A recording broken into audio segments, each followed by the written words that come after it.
Ito ang reading mo, Pisces. Welcome back to our channel. Naway nasa mabuti kayong kalagayan while watching the channel. This is a general reading. Kayo nang bahalang magpalit-palit ang situation nyo sa reading ko.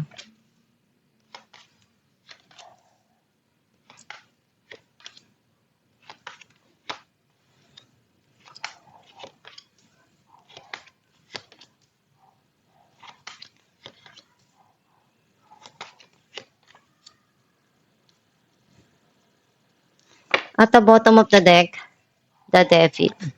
I feel like ang nasisense ko na energy mo, feel connected pa rin dun sa past mo, pwede sa situation or sa person. Some of you andun yung obsession and addiction sa isang bagay or dun sa tao. Kasi alam mo sa sarili mo na merong kasiyahan kang nararamdaman deep within you na iyon lang yung nagpapasaya para sa'yo. Ang mensahe ng card mo, may mga gusto kang ayusin sa loob ng tahanan or darating na pag-uusap dito sa trabaho, magkakaroon ng collaboration or teamwork or may project na darating.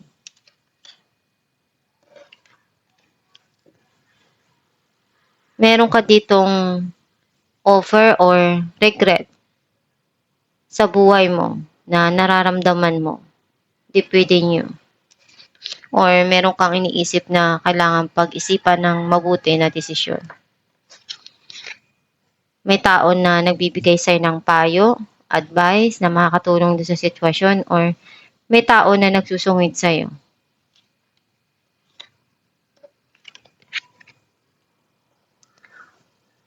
Yung past person mo, iniisip niyang bumalik sa buhay mo.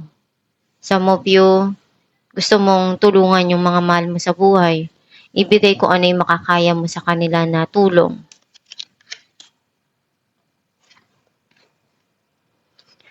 May parating dito na happiness and joy para sa'yo, some of you healing.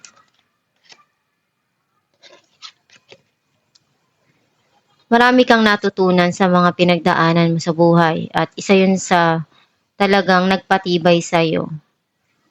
Naging inspirasyon mo yon para magpatuloy sa buhay. May hinihintay ka dito, some of you, iniisip mong mag-travel or may kailangan kang desisyon na gawin.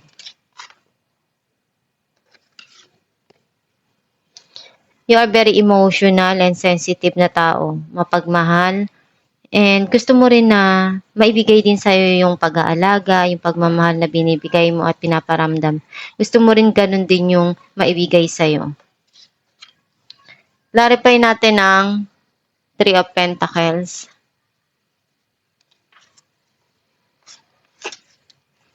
Nine of Cups and Six of Pentacles. Meron ditong darating na matagal mo nang gustong-gusto at ngayon ibibigay na sa'yo. Some of you, blessing para to sa'yo kasi masaya ka dahil matagal mo na tong hinihintay. Clarify natin ang King of Swords. Seven of Swords and Ten of Cups. Meron ka ditong kailangan na pagdesisyonan at susubukan mo kung ano yung makakaya mo. Kasi alam mo sa sarili mo na ito yung tanging magpapasaya sa'yo at samahan mo sa buhay kung ano yung sa tingin mo, desire ng puso mo, yun yung susundin mo. Yung magpapasaya para sa'yo. Some of you, meron ditong pagsisinungaling na nangyari and magkakaroon ng pag-uusap, magkikita, at kailangan mong harapin kung ano yung kailangan na desisyon dito. Clarify natin the Sun.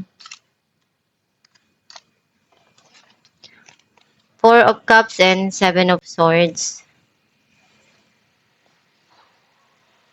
Meron ditong pagsisisi.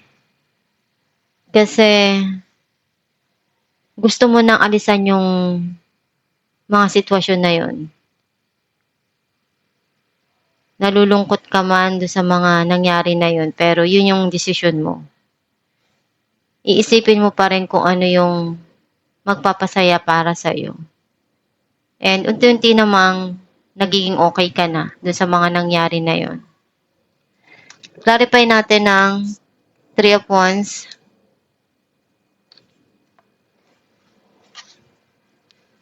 Ten of Cups and Temperance.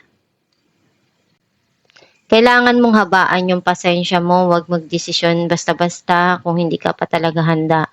Pag-isipan mong mabuti at isipin mo kung ano yung magpapasaya sa'yo.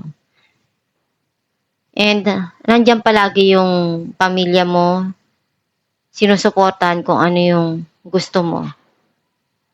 Some of you need to balance yung mga nangyayari sa buhay mo, yung mga dumarating para hindi ka ma-exhausted.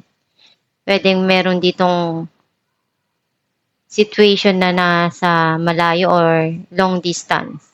Kasi meron kang hinihintay na tao na talagang mahal mo or nagpapasaya sa'yo. Clarify natin ng 4 of Cups. 4 of Pentacles and Ace of Pentacles.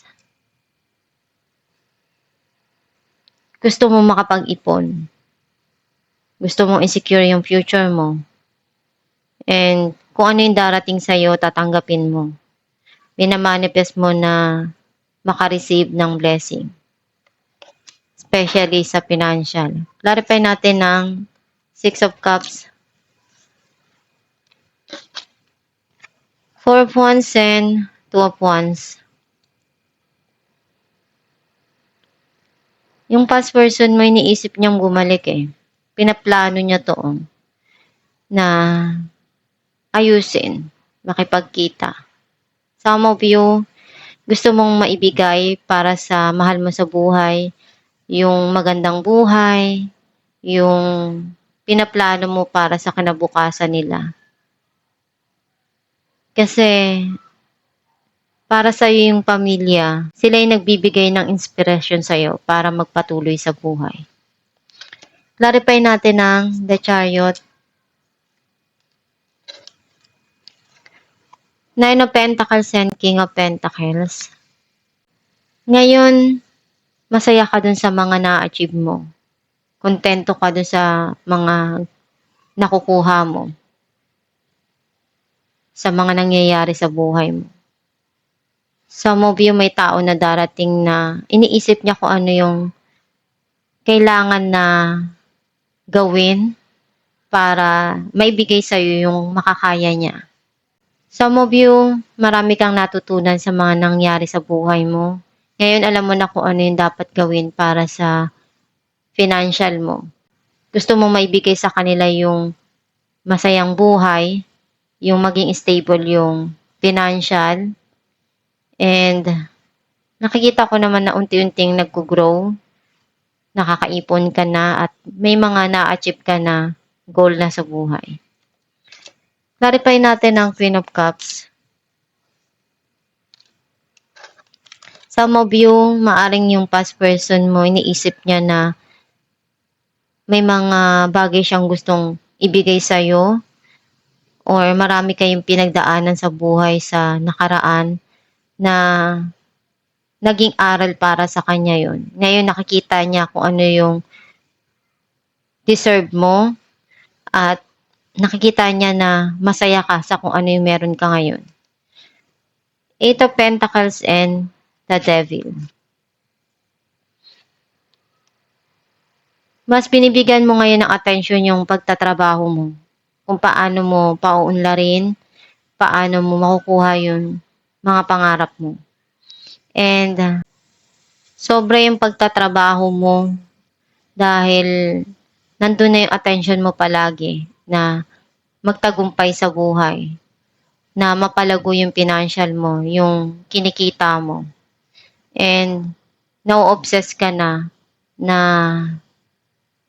makuha kung ano yung tagumpay na gusto mo.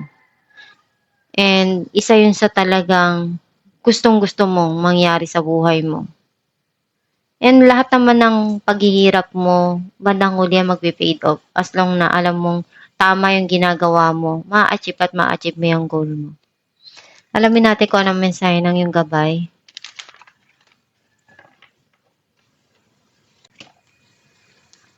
Relationship. Your primary relationship is with yourself and God, and every other relationship follows from there to attract, heal, or balance a relationship.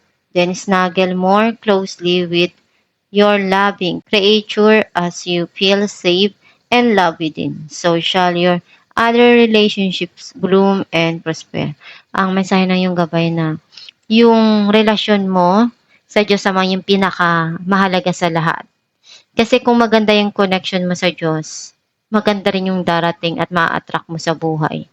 Basta isipin mo lang palagi na ang Diyos, kapag malapit ka sa Kanya, maganda rin yung darating sa buhay mo. And kung ano yung gusto mo mangyari sa buhay mo, yun yung i-attract mo. Isipin mo lang na maging masaya at maging positibo sa mga gusto mo, sa mga pangarap mo. Kasi kung ano yung nasa puso mo, nasa isipan mo, iyon din yung outcome na darating sa'yo. And be thankful kung ano yung meron ka ngayon, kung ano yung dumarating at binibigay sa'yo. Kasi hindi naman lahat ng bagay na meron tayo sa buhay, either pagsubok man yan o hindi, you are blessed pa rin. Kasi meron mga bagay na hindi mo talaga basta-basta maaabot. Kailangan mong pagsumikapan. And kung ano yung mga pinagdadaanan mo na pagsubok, may mga matututunan ka dyan. Para sa'yo, mahalaga pa rin yun dahil yung mga natututunan natin everyday, importante yun para mag-grow tayo at maging responsableng tao. Gawin mo lang palagi kung ano yung makakaya mo para maabot yung pangarap mo at malagpasan yung mga pagsubok sa buhay. At itong yung reading Pisces, kung naka-resonate ka, kindly comment down below. Thank you for watching.